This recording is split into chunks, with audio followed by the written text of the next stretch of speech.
Assalamualaikum warahmatullahi wabarakatuh. Hai, saya Negriska dari Pendidikan Kimia UIN Syarif Hidayatullah Jakarta. Di sini saya ingin membahas sesuatu yang menarik, yaitu mengenai rahasia si kecil. Si kecil di sini itu siapa sih? Mari kita kenalan dengan atom. Kenapa atom ini disebut si kecil? Karena atom ini sendiri merupakan partikel terkecil penyusun suatu materi. Langsung saja masuk ke rahasia yang pertama. Nah, rahasia yang pertama adalah ilmuwan muslim merupakan penemu atom yang sesungguhnya. Nah, atom ini ditemukan oleh ilmuwan muslim siapa ya? Nah, atom ini ditemukan oleh Abu Musa Jabir bin Hayyan atau Jabir bin Hayyan. Nah, Jabir bin Hayyan ini merupakan ilmuwan muslim penemu atom sebelum ilmuwan barat. Untuk prosesnya sendiri, bagaimana cara Jabir bin Hayyan menemukan atom? Penemuan ini diawali saat Jabir bin Hayyan membaca Al-Quran surat Al-Hadid sampai ayat 25. لقد أرسلنا رسلنا بالبينات وأنزلنا معهم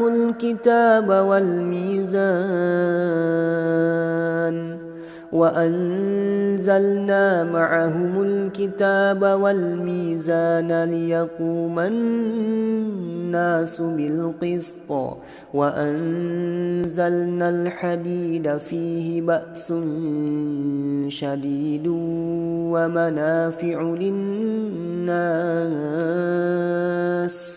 ومنافع للناس وليعلم الله من ينصره ورسله بالغيب إن الله قوي عزيز. Dalam Quran surat Al-Hadid ayat 25 terdapat kalimat wa anzalna hadida yang artinya kami turunkan besi.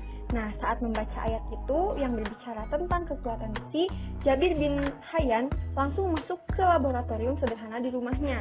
Nah, diujilah besi tersebut, dilihat sampai tatanan yang paling sederhana, sampai ke molekulnya hingga ke atomnya.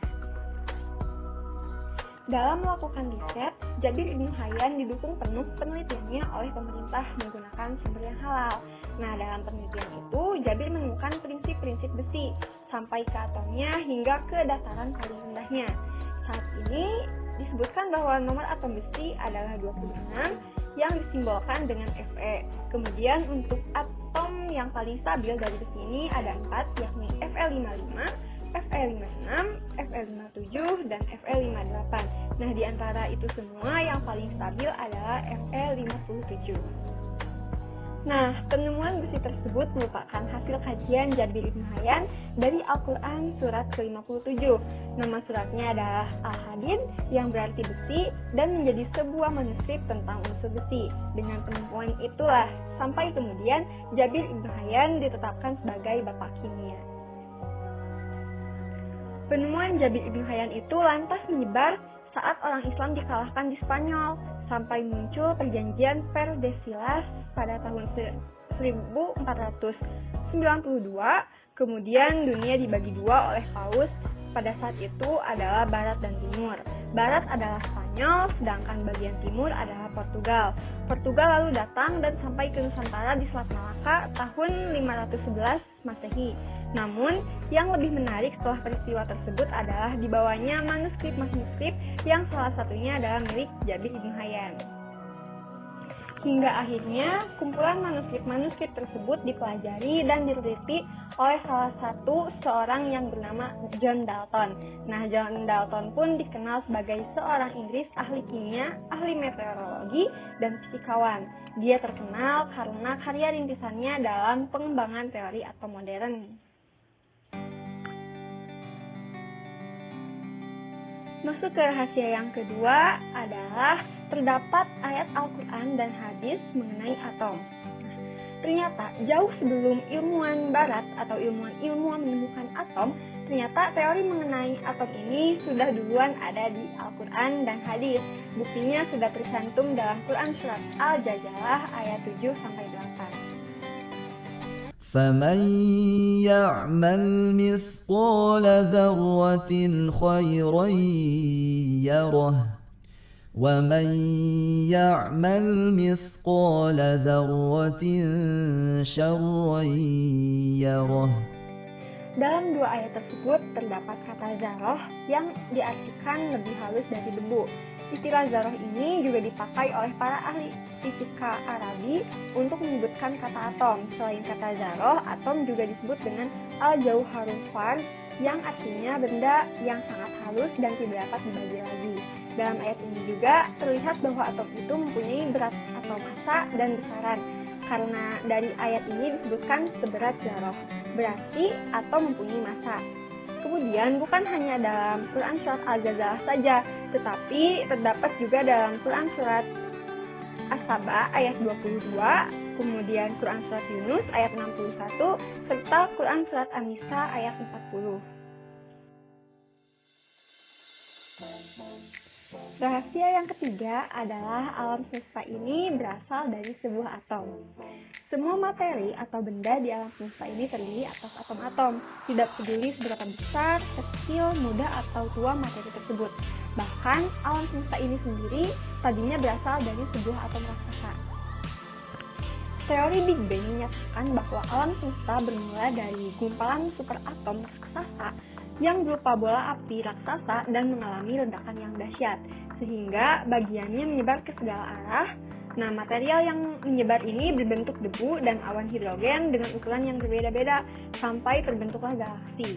Nah, jauh sebelum adanya teori Big Bang ini, Al-Quran telah membahas konsep mengenai penciptaan alam semesta sebagaimana firman Allah Subhanahu wa Ta'ala dalam Quran surat Al-Anbiya ayat 30. أولم ير الذين كفروا أن السماوات والأرض كانتا رتقا ففتقناهما وجعلنا من الماء كل شيء حي أفلا يؤمنون وجعلنا في الأرض رواسي أن تميد بهم وجعلنا فيها فجاجا سبلا لعلهم يهتدون وجعلنا السماء سقفا محفوظا وهم عن آياتها معرضون. Ayat ini menggambarkan sejumlah fakta yang telah dibuktikan dengan sains dan teknologi tentang adanya ledakan yang memisahkan langit dan bumi, perluasan alam semesta, serta keseimbangan suhu panas dan pembagian unsur-unsur di permukaan semesta. Nah, dari ayat tersebut memiliki kesamaan dengan teori Big Bang. Teori Big Bang atau ledakan besar adalah teori terbentuknya alam semesta. Teori ini menyatakan bahwa alam semesta ini berasal dari atom super raksasa yang panas, yang kemudian meledak serta mengembang sekitar 13 miliar tahun yang lalu. Nah, Big Bang merupakan teori yang paling banyak didukung oleh sederetan bukti ilmiah sehingga dapat diterima oleh semua kalangan, baik kalangan ilmuwan maupun orang awan. Uniknya, teori ini juga dapat menentukan akhir dari alam semesta. Nah, teori Big Bang ini pertama kali ditemukan oleh George Lemaitre, seorang kosmolog asal Belgia pada tahun 1920. Menurutnya, alam semesta ini mulanya berasal dari gumpalan superatom yang berbentuk bola api kecil dengan ukuran sangat kecil. Kemudian gumpalan itu semakin lama semakin memadat dan memanas dan meledak serta memuntahkan seluruh dari isi alam semesta. Big Bang melepaskan sejumlah besar energi dari alam semesta yang kemudian membentuk seluruh materi alam semesta, kemudian berkembang hingga menjadi bentuk seperti sekarang dan akan terus berkembang. Atom hidrogen terbentuk bersama saat energi dari Big Bang ini meluas keluar. Atom hidrogen tersebut terus bertambah banyak dan membentuk debu dan awan hidrogen atau biasa disebut dengan nebula.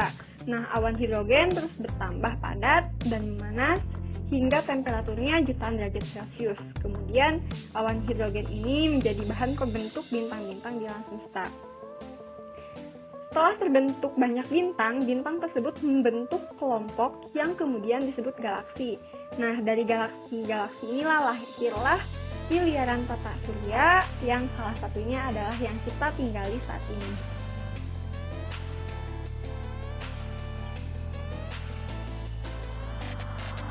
Rahasia terakhir adalah atom sebagai sumber motivasi.